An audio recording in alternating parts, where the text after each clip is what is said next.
The morning sun was just beginning to peek through the Miami airport windows when Rebecca made her way through the crowded terminal. She pulled her small carry-on behind her, weaving between families with strollers and business travelers glued to their phones. Flight 447 to Seattle was boarding in 20 minutes, and she wanted to grab a coffee before the long journey ahead.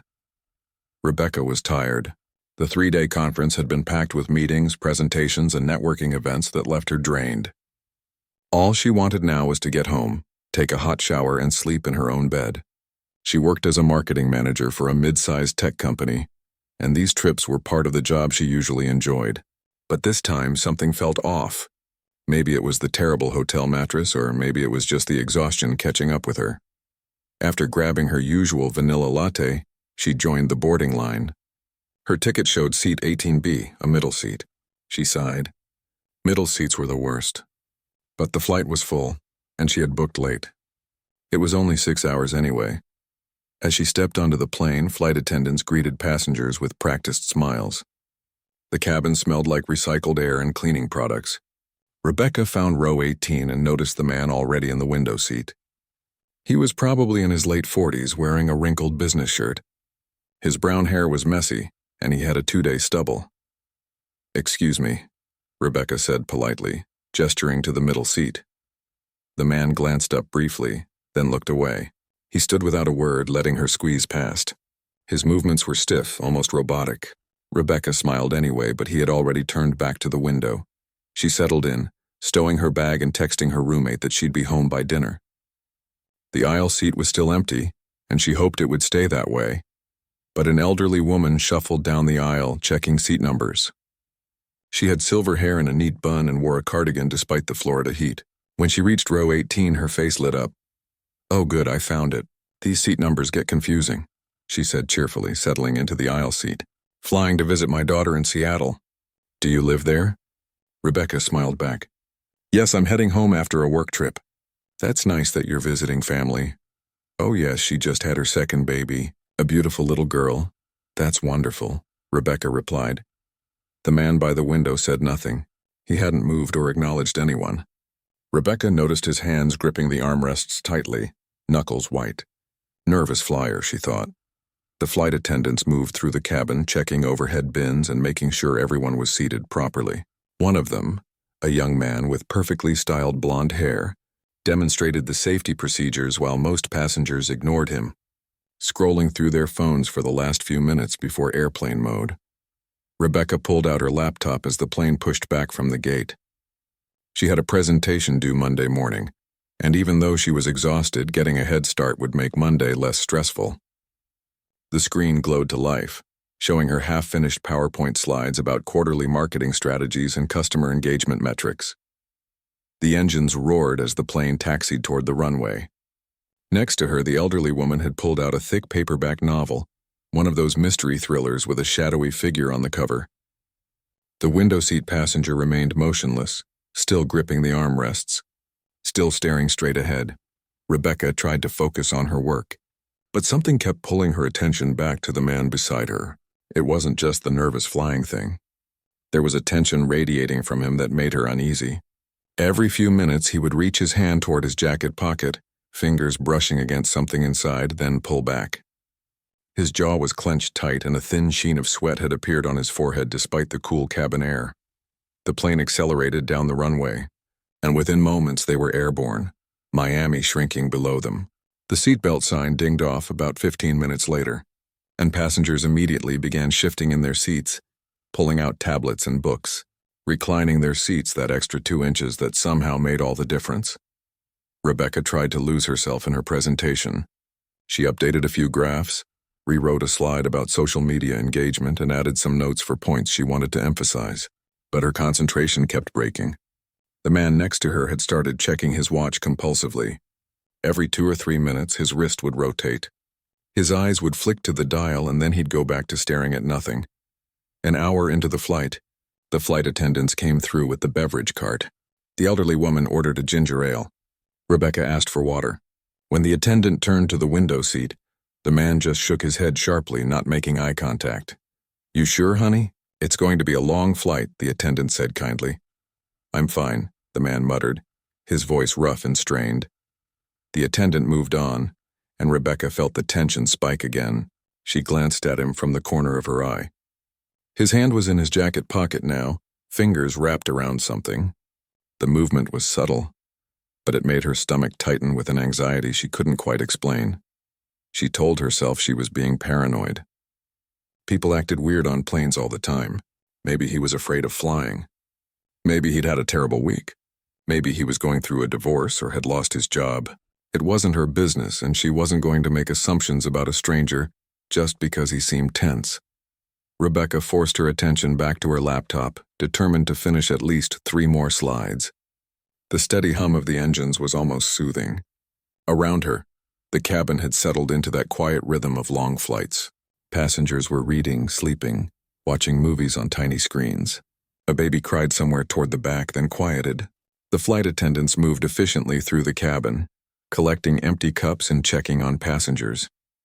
Everything seemed normal, peaceful even. 2 hours into the flight, Rebecca saved her work and decided to take a break. Her eyes were burning from staring at the screen. The elderly woman beside her had fallen asleep, her book open on her lap. That's when she heard it. A sharp intake of breath from the window seat. She glanced over. The man's face had changed completely. Where before he'd looked tense but controlled, now there was something wild in his eyes. His breathing was fast and shallow. Sweat ran down his temple and his whole body seemed ready to explode. Rebecca's heart started pounding. Should she call a flight attendant?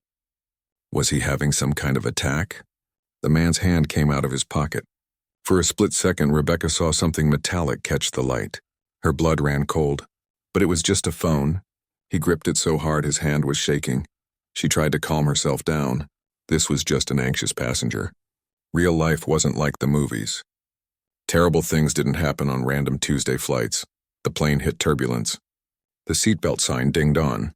The captain's voice came over the intercom, calm and reassuring. Just some choppy air, nothing to worry about, but it made things worse. The man started muttering under his breath. His leg bounced up and down, fast and erratic. The whole row vibrated. Rebecca caught a flight attendant's eye, trying to signal that something was wrong. The attendant gave a small nod of understanding, but before anyone could act, everything went still. The muttering stopped. The leg stopped bouncing. Rebecca would replay this moment 1,000 times. The way time slowed down, the way her body sensed danger before her mind understood. The man turned his head and looked directly at her. Really looked at her, and what she saw in his eyes made her blood freeze. It wasn't fear or anxiety. It was rage, pure, focused, terrifying rage. Something was very, very wrong. Everything happened in seconds, but to Rebecca, it felt like slow motion. The man lunged at her with a speed that seemed impossible. One moment he was sitting there coiled and tense, and the next his hands were around her throat. His fingers dug into her neck with brutal force, cutting off her air instantly. She tried to scream, but no sound came out, only a horrible choking gasp. Her laptop flew off her lap and crashed to the floor with a sickening crack. Papers scattered everywhere. The elderly woman beside her jerked awake with a startled cry, her book falling to the ground. Rebecca's hands flew to the man's wrists, trying desperately to pry his fingers away. But he was impossibly strong, his grip like iron. His face was inches from hers, twisted with a rage she couldn't understand. His eyes were wild, unfocused, like he was looking right through her at something only he could see. Around them, the cabin erupted into chaos. Passengers screamed. Someone yelled for help. A woman shrieked over and over. The elderly woman tried to help, grabbing at the man's arm, but he shoved her away. She fell back into her seat with a cry. Rebecca's vision started to blur. Black spots danced in front of her eyes. Her lungs burned, screaming for air. She kicked out wildly. The passenger in front turned around, face pale with shock. This can't be happening, Rebecca thought through the panic. This doesn't happen on airplanes, but it was happening. And she was dying. Right here in seat 18B, 30,000 feet in the air, she was dying. Her hands weakened. The strength was draining from her body. The sounds of screaming seemed to fade away, becoming distant and muffled.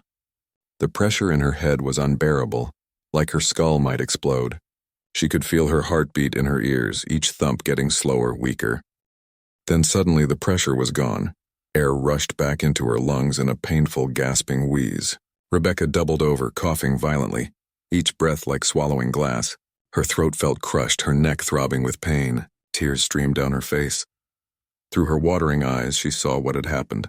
A man had pulled her attacker away. A tall man with dark hair, maybe in his 30s, wearing jeans and a plain black shirt. He had the attacker in some kind of hold, twisting his arms behind his back with practiced efficiency. The attacker struggled, snarling and thrashing, but the man held him firmly. "Stay down," the man said, his voice calm but commanding. It cut through the chaos like a knife. "Don't make this worse." Two flight attendants rushed up the aisle. One of them, a woman with her hair pulled back in a tight bun, had her phone out. The other, the young man with blonde hair from earlier, looked terrified but was trying to help. "I need zip ties now," the dark-haired man said to them. "And someone call the captain. Tell him we need to divert to the nearest airport immediately." The blonde flight attendant ran toward the front of the plane. The female attendant opened an overhead compartment and pulled out what looked like a first aid kit, rummaging through it. Rebecca was still gasping for air, her hand pressed to her throat. Each breath hurt. The elderly woman had tears running down her face and was trying to comfort her, one hand on Rebecca's shoulder. "You're okay, honey. You're okay. Just breathe." But Rebecca wasn't okay. Her whole body was shaking. She could still feel the pressure of those hands around her neck, the terror of not being able to breathe. Why had he attacked her? She'd never seen this man before in her life. The attacker was still struggling, still trying to break free, muttering something under his breath. The same words over and over, but Rebecca couldn't make them out through the ringing in her ears and her own ragged breathing. The flight attendant returned with zip ties, the kind used to secure overhead compartments.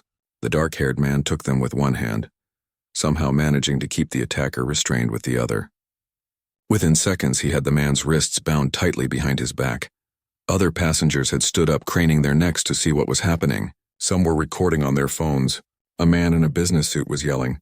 A woman was crying. "Everyone, please stay in your seats," the female flight attendant said, her voice shaking.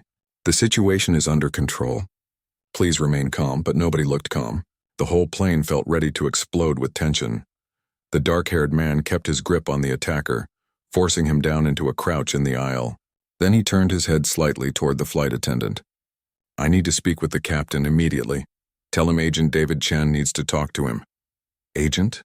Rebecca's foggy brain tried to process that word. "Agent?"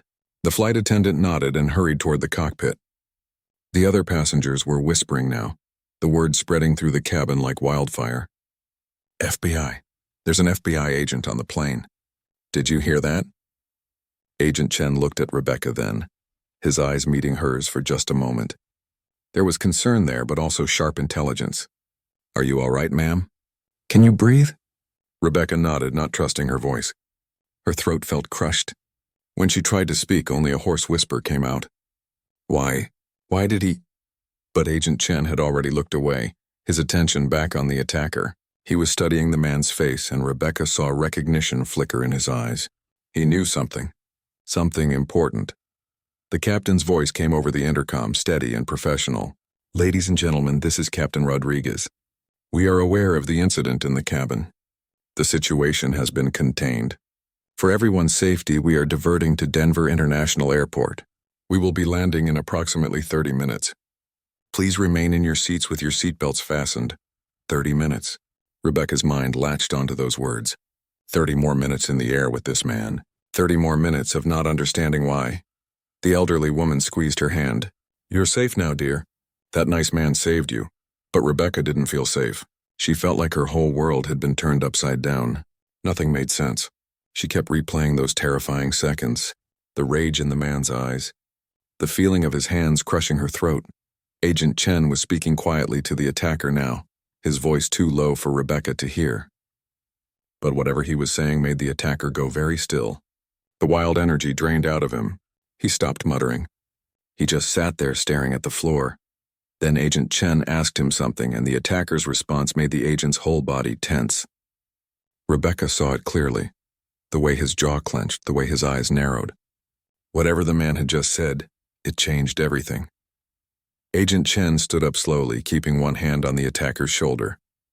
He caught the flight attendant's eye and gestured for her to come closer. When she did, he spoke quietly but urgently. Rebecca couldn't hear the words, but she saw the attendant's face go pale. The woman nodded and hurried to the back of the plane. A minute later, she returned and gestured to Agent Chen. He looked down at the attacker, then called over a large male passenger from a few rows back. "Sir, I need your help. Can you keep an eye on this man for 2 minutes? Don't let him move." The passenger, a broad-shouldered man who looked like he worked construction, nodded grimly. "Got it." Agent Chen carefully transferred his grip to the other man, then followed the flight attendant toward the galley. As he passed Rebecca's row, he paused. "Ma'am, I'm going to need to speak with you before we land." Like she could go anywhere, Rebecca thought. They were on a plane, but there was something in his tone that made her stomach drop. This wasn't just about her being attacked. There was something more. The elderly woman was still holding her hand, but Rebecca barely felt it. She stared at Agent Chen as he disappeared into the galley.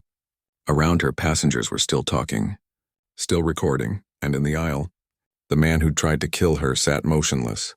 Rebecca had no idea that what she was about to learn would be more terrifying than the attack itself. Rebecca sat frozen in her seat, her hand pressed against her bruised throat. Every breath still hurt. The cabin had quieted down, but tension hung in the air. Passengers whispered to each other, stealing glances at the man sitting bound in the aisle. 5 minutes passed, then 10. Rebecca kept expecting Agent Chen to come back, but he stayed in the galley area. The flight attendant stood guard outside the galley curtain.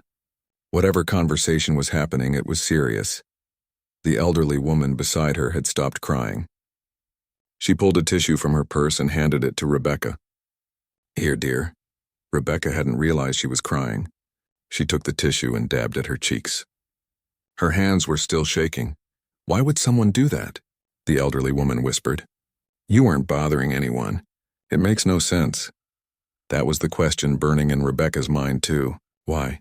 She'd never seen that man before. She was nobody special, just a marketing manager flying home.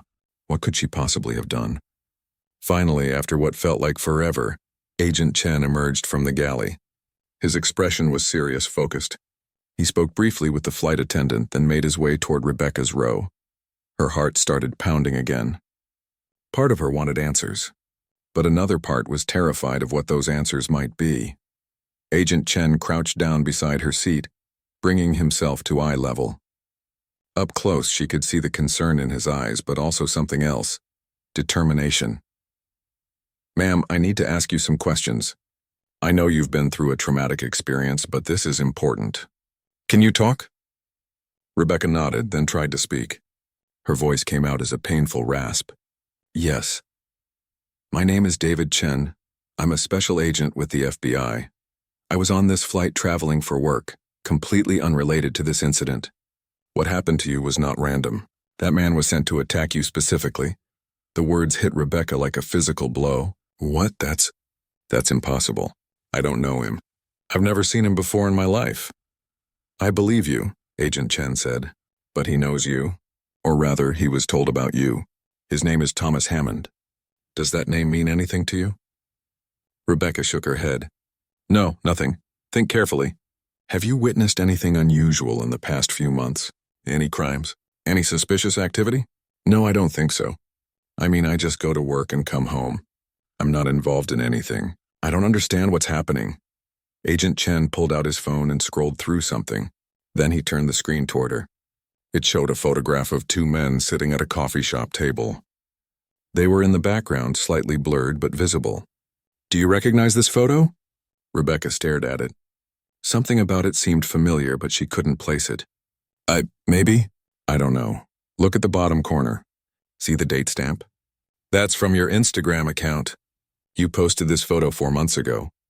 Rebecca's stomach dropped. She took the phone with trembling hands and looked closer. Now she remembered. She'd been at Stella's Coffee near her office, the place she went almost every morning. She'd ordered some fancy seasonal latte and taken a picture of it for Instagram.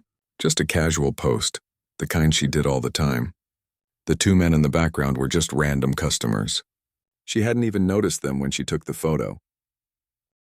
"I remember taking this picture," she said slowly, "but I was just photographing my coffee.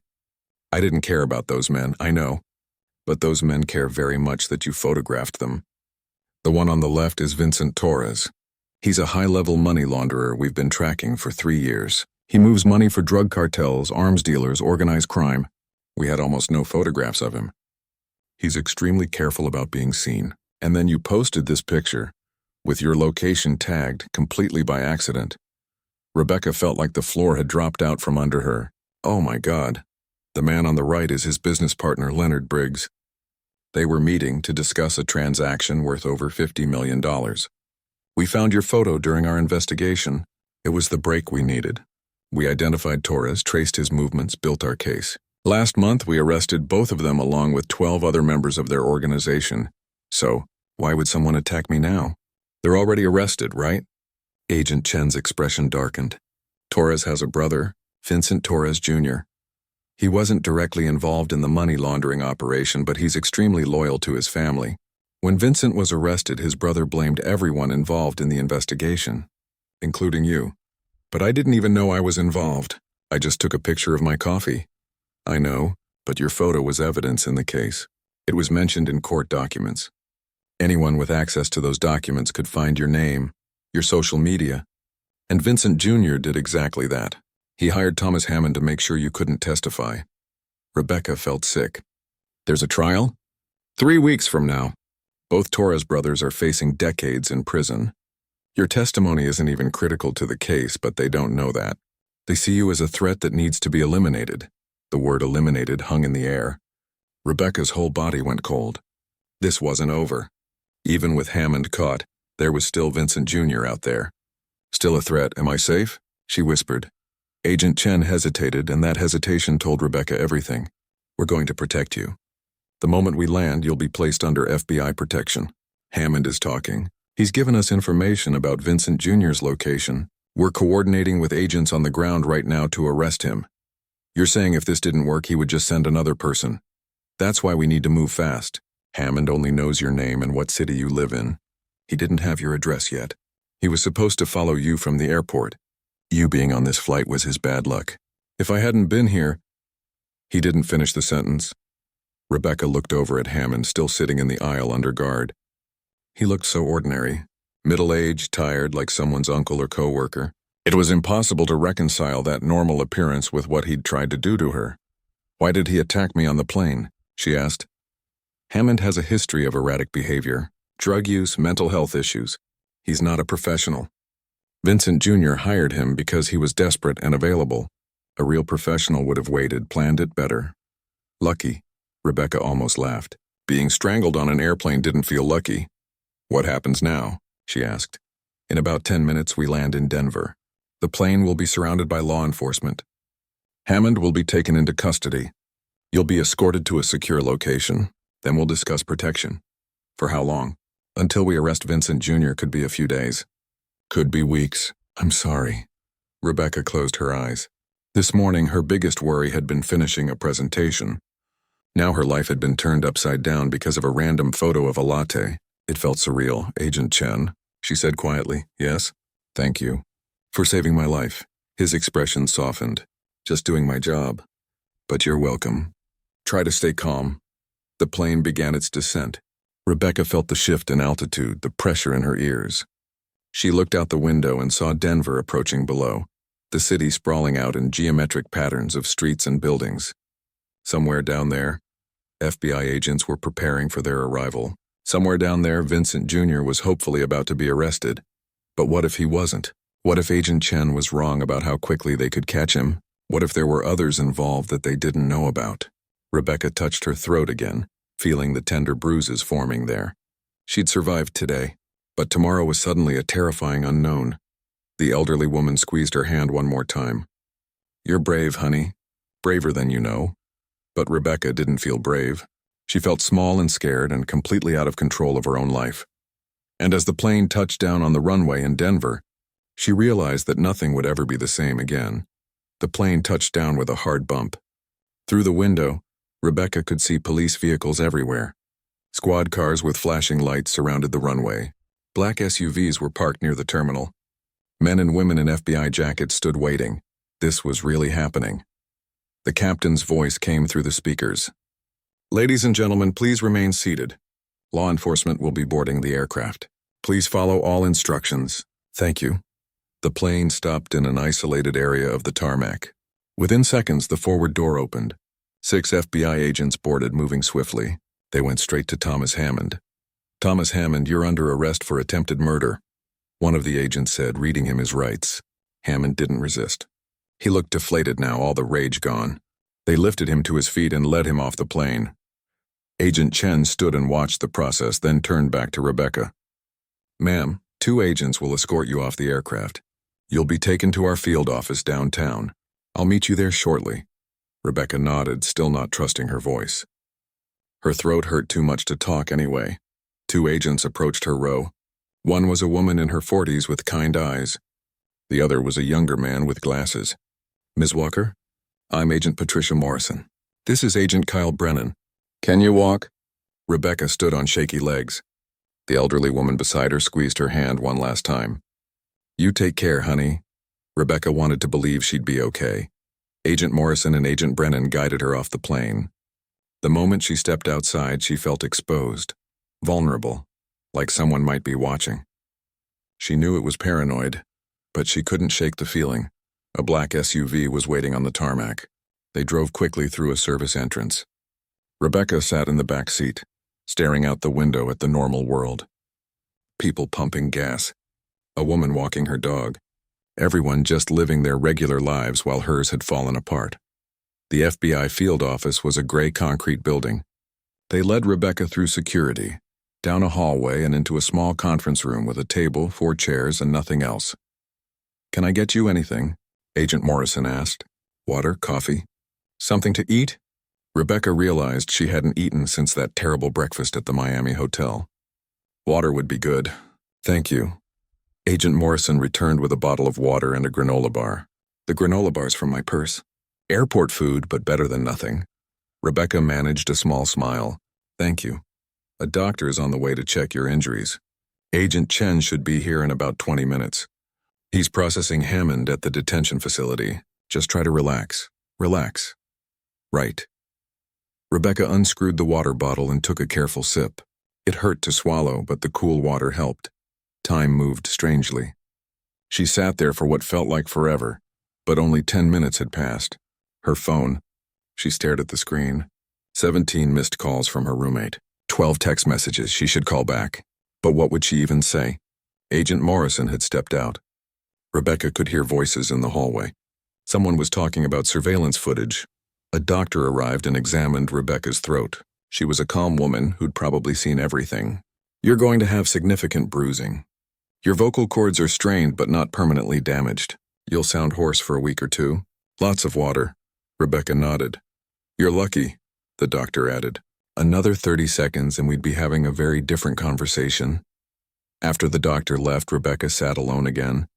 She thought about that. 30 seconds. That's how close she'd come to dying. 30 seconds between life and death, saved only because an FBI agent happened to be on her flight. What were the odds of that? 1 in a million? 1 in 10 million? Agent Chen finally arrived, carrying a file folder and looking tired. He sat down across from her. "How are you feeling?" "Scared," Rebecca said honestly. Her voice was barely more than a whisper. "That's understandable. I have some updates. First, Hammond is in custody and being very cooperative. He's given us everything we need to locate Vincent Torres Jr. Second, we've deployed teams to 3 possible locations where Vincent might be. We expect to have him in custody within the next few hours. And if you don't, then you'll remain in protective custody until we do. We have a safe house ready. You'll stay there with agents. No contact with the outside world until the threat is neutralized." Rebecca thought about her job, her apartment, her life. For how long? Hopefully just a few days. "I know it's not ideal. What about the trial?" "You said there's a trial in 3 weeks." Agent Chen opened the folder. "The trial for Vincent Torres Sr. and Leonard Briggs. You'll need to testify, but your testimony is brief. The photo you took explaining the circumstances. 5 minutes on the stand, 10 at most." "And then what? Do I just go back to my normal life and hope nobody else comes after me?" Once both Torres brothers are convicted, the threat diminishes significantly. Vincent Jr.'s actions were driven by family loyalty. With both brothers in prison, there's no one else with motive to harm you. Rebecca wanted to believe him. "What if you're wrong?" Agent Chen's expression was serious but compassionate. "I can't promise absolute certainty, but I can promise we'll do everything possible to keep you safe." Witnesses. That's what she was now. a witness in a federal case against money launderers and criminals, all because she'd wanted to share a picture of her pumpkin spice latte. "Can I ask you something?" Rebecca said quietly. "Of course. Why were you on that plane?" Agent Chen smiled slightly. "I was flying back from a training conference in Miami, teaching other agents. I was supposed to land in Seattle tonight. Instead, I'm here. I'm sorry. Don't apologize. I'm just glad I was there." He paused. "The odds of this happening, it's astronomical." Rebecca took another sip of water. Her phone buzzed again. Another text from her roommate, increasingly frantic. "Can I tell people I'm okay? My roommate is worried." "Yes, but keep it vague. Don't mention where you are or what happened. Just say you're safe and you'll explain later. No social media posts. Nothing public." Rebecca typed out a quick message. "I'm safe. Something happened on my flight, but I'm okay. With FBI now, we'll explain soon. Don't worry." She hit send before she could overthink it. The response came back immediately. "OMG, what? Are you serious? Call me!" Rebecca put the phone face down on the table. She couldn't handle that conversation right now. "What happens next?" she asked Agent Chen. "We wait for news about Vincent Jr.'s arrest. Then we move you to the safe house. You'll give a full statement. Tomorrow we'll coordinate with prosecutors about your testimony. And I just sit in a house? For days? TV, books, decent food. The agents are professionals, but they're human. You can talk to them." Rebecca looked at the blank white walls of the conference room. This was her life now, at least for the immediate future. Hiding, waiting, hoping that the FBI caught Vincent Jr. before he could send someone else. "I keep thinking about how normal this morning was," she said. "I was annoyed about the middle seat. That was my biggest problem." "A middle seat," Agent Chen nodded. "Trauma has a way of putting everything in perspective." "Is it always like this? Your job? Life and death situations?" "Not always. A lot of my job is paperwork and meetings. But yeah, sometimes it gets intense. You learn to handle it." Rebecca wasn't sure she would ever learn to handle this, but she didn't have a choice. This was her reality now. Her phone buzzed again. But this time it wasn't her roommate. It was Agent Morrison stepping back into the room with an urgent expression. "We got him," she said. "Vincent Torres Jr. just been taken into custody in Phoenix. No resistance. He's done." Rebecca felt something release in her chest. Relief, overwhelming and dizzying. "It's over?" Agent Chen stood up.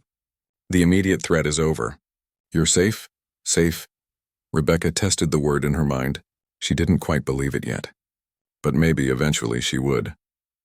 3 weeks later, Rebecca stood outside the federal courthouse in Seattle. The building towered above her, all glass and concrete. Her hands were sweating despite the cool morning air. Agent Chen stood beside her along with Agent Morrison. "You ready?" he asked. Rebecca nodded, though she didn't feel ready. She'd spent 3 weeks in a safe house giving statements and trying to process everything. The bruises on her neck had faded. Her voice had returned to normal, but the nightmares hadn't stopped. "Remember, you'll be on the stand for maybe 10 minutes, Agent Morrison said. "Just tell the truth. That's it. What if I mess up?" "You won't. The photo speaks for itself. You're just confirming it's authentic." They walked through security and down long hallways. The courtroom was smaller than Rebecca expected from TV. Just a simple room with wooden benches and an American flag. Vincent Torres Sr. sat at the defense table in an orange jumpsuit, flanked by lawyers. He was in his 50s, gray hair neatly combed, looking more like a banker than a criminal. When Rebecca walked in, his eyes found hers, cold, calculating. She looked away quickly. Leonard Briggs sat beside him, younger and nervous-looking. His leg bounced under the table. The prosecutor, Janet Holloway, approached Rebecca. "Thank you for being here. Is his brother here?" Rebecca asked quietly. "Vincent Jr.? He's in a different facility. He won't be anywhere near you." The judge entered and everyone stood. The trial had been going on for 2 weeks. Rebecca was just one witness among many. But her testimony mattered. When her name was called, Rebecca's legs felt like jelly. She walked to the witness stand and placed her hand on the Bible. The oath echoed in her ears. She sat down. The courtroom felt too hot. Too many eyes watching. Janet Holloway approached. "Ms. Walker, can you tell the court about the morning of March 15th? Rebecca took a breath. "I was at Stella's coffee shop. I go there most mornings. I ordered a drink and took a picture to post on Instagram. Did you notice anything unusual?" No, just a normal morning. I was focused on my drink and my phone. Janet pulled up the photo on a large screen. Rebecca's latte in the foreground, and in the background 2 men at a table. Is this the photo you posted? Yes. And did you know these 2 men in the background? No, I didn't even notice them when I took the picture. I was just photographing my coffee. So you weren't trying to document their meeting? No, not at all. I had no idea who they were. Janet walked her through a few more questions. Rebecca answered simply and honestly. Then the defense attorney's turn came. He was a man in his 60s with silver hair and a smooth voice. Ms. Walker, you claim you didn't notice my client in the background of your photo. Isn't it convenient that you accidentally captured evidence that the FBI desperately needed? I didn't know it was evidence. I was just taking a picture. But you did tag your location. You made it very easy for law enforcement to track down exactly where and when this photo was taken. I tag my location on most of my posts. It's just what people do on Instagram. The lawyer smiled like she'd said something important. So you regularly broadcast your location to thousands of followers? Including your workplace area? I guess so. I never really thought about it. You never thought that might be dangerous, that the wrong people might use that information? Rebecca felt her face flush. She knew where this was going. Not until recently. Not until someone attacked you on an airplane, correct? Objection, Janet said, standing. Relevance? I'm establishing the witness's credibility and her pattern of careless behavior on social media. The judge considered this. I'll allow it, but get to the point, counselor. The defense attorney turned back to Rebecca. Ms. Walker, isn't it true that your careless social media habits nearly got you killed? Objection, Janet said again. Argumentative, sustained. Rephrase your question. Let me ask this another way. Are you aware that your Instagram post led to a chain of events that resulted in an attempt on your life? Rebecca's voice shook. Yes, and yet you still maintain this was all just an innocent accident? That you had no idea what you were photographing? I didn't know. I was just posting a picture of coffee. The lawyer looked at the jury like he didn't believe her. No further questions. Rebecca stepped down, her heart pounding. Had she done okay? Agent Chen gave her a small nod as she passed. She sat in the gallery and watched the rest of the proceedings. Expert witnesses talked about money laundering. FBI agents presented evidence. It was technical and boring, but underneath it all was justice slowly moving forward. The trial lasted 2 more days. Rebecca didn't testify again, but she stayed for the verdict. She needed to see it through. When the jury returned, the courtroom went silent. The forewoman stood. On the charge of conspiracy to commit money laundering, we find the defendant Vincent Torres guilty. It went on. Guilty, guilty, guilty. Leonard Briggs got the same. Guilty on all counts. Vincent Torres Sr. showed no emotion as the verdicts were read. But Rebecca saw his jaw clench, saw the slight tremor in his hand. He'd spend the next 25 years minimum in federal prison. His brother would face trial next month and likely get the same. It was over. Outside the courthouse, reporters swarmed. Agent Chen and Agent Morrison formed a protective barrier around Rebecca, guiding her to a waiting car. Cameras flashed. Questions were shouted. Ms. Walker, how do you feel about the verdict? Were you scared for your life? Do you regret posting the photo? Rebecca didn't answer any of them. She just kept walking until she was safely in the car. Back at her apartment that night, finally alone for the first time in weeks, Rebecca sat on her couch and opened her Instagram app. She had thousands of new followers now, people who'd heard about the case, about the dramatic plane rescue, about the accidental photo that brought down criminals. Her direct messages were full, some supportive, some creepy, some from journalists wanting interviews. She looked at her profile. Hundreds of photos, her whole life on display, locations tagged, friends identified, a digital map of everywhere she'd been and everyone she knew. With shaking hands, she started deleting. The photo of the latte was already gone, used as evidence and removed months ago, but she deleted more. Photos from her apartment building showing the entrance. Pictures from her favorite restaurants. Selfies at work. She didn't delete everything, but she made her account private. Removed location tags from what remained. Added 2-factor authentication. Small steps toward taking back control. Her phone buzzed. A text from Agent Chen. Saw the news coverage. You did great today. Call if you need anything. Another text from Agent Morrison. Proud of you. Stay safe. And one from her roommate. Movie night. I think you could use some normalcy. Rebecca smiled for the first time in what felt like forever. Be there in 10, she typed back. As she grabbed her keys and headed for the door, she caught her reflection in the hallway mirror. The same person she'd been 3 weeks ago, but different somehow. The bruises were gone, but the experience had left other marks. Ones that didn't show on the outside. She was more careful now. More aware. She looked over her shoulder when she walked. She thought twice before posting anything online. She understood in a way she never had before that the world could be dangerous. That random chance could change everything in an instant. But she also understood something else. That ordinary people could be heroes. That FBI agents named David Chen could appear when you needed them most. That elderly women on planes would hold your hand when you were terrified. That justice, though slow and complicated, could still prevail. Rebecca locked her apartment door and headed down the stairs. Her roommate was waiting. Life was waiting. And for the first time since that terrible moment on Flight 447, she felt ready to live it again. Not without fear. She'd probably never be completely without fear again. But with caution and awareness and a deep gratitude for every normal, boring, beautiful day, she'd survived. And that was enough.